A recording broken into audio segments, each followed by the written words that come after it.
I was just in New York. We've just done a couple of weeks of a trip around the US. And I got invited to this thing that's run by a friend of mine called Thought Criminals.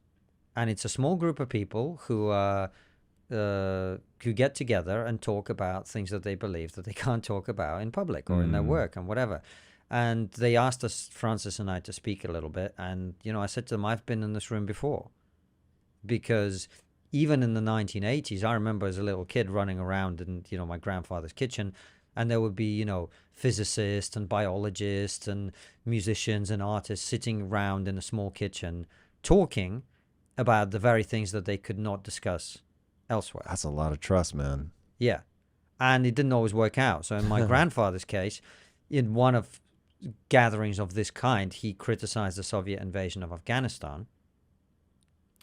And within very short order, he was fired from his job. His wife was fired from her job, and both their children, that's my father and my aunt, were kicked out of university.